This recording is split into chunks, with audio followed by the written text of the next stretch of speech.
as part of GM's government bailout. And those are some of the headlines. This is Democracy Now!, democracynow.org, the War and Peace Report. I'm Amy Goodman, glad to be home in New York.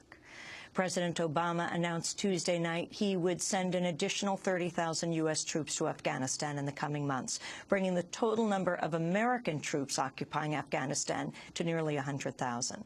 Describing the war as, quote, not just America's war, Obama vowed to start bringing the troops back home by the middle of 2011. The president gave his long-awaited speech following a 3-month review before a crowd of 4,000 cadets at the U.S. Military Academy in West Point. I do not make this decision lightly. I opposed the war in Iraq precisely because I believe that we must exercise restraint in the use of military force and always consider the long-term consequences of our actions. We have been at war now for 8 years, at enormous cost in lives and resources. If I did not think that the security of the United States and the safety of the American people were at stake in Afghanistan, I would gladly order every single one of our troops home tomorrow. So no, I do not make this decision lightly.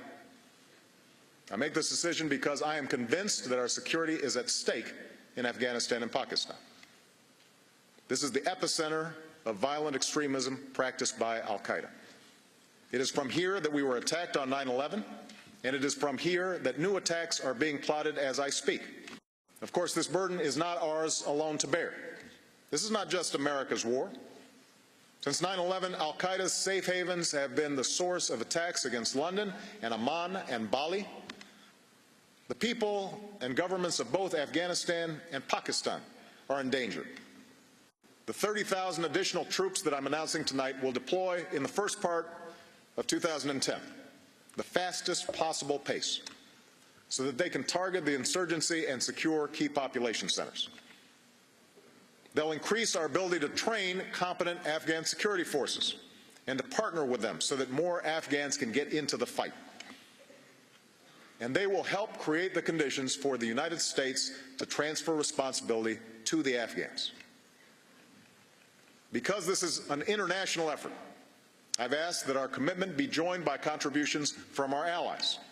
Now, taken together, these additional American and international troops will allow us to accelerate handing over responsibility to Afghan forces and allow us to begin the transfer of our forces out of Afghanistan in July of 2011.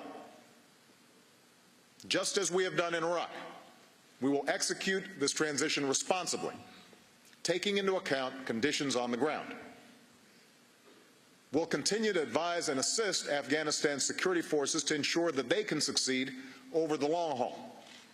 But it will be clear to the Afghan government, and more importantly to the Afghan people, that they will ultimately be responsible for their own country. President Obama announcing the surge in Afghanistan Tuesday night. He opposed the idea of an open-ended commitment, saying, quote, America has no interest in fighting an endless war in Afghanistan. He also took a moment to directly address the Afghan people. Now, the people of Afghanistan have endured violence for decades. They've been confronted with occupation by the Soviet Union and then by foreign al-Qaeda fighters who used Afghan land for their own purposes. So tonight, I want the Afghan people to understand. America seeks an end to this era of war and suffering. We have no interest in occupying your country. We will support efforts by the Afghan government to open the door to those Taliban who abandon violence and respect the human rights of their fellow citizens. And we will seek a partnership with Afghanistan grounded in mutual respect, to isolate those who destroy, to strengthen those who build, to hasten the day when our troops will leave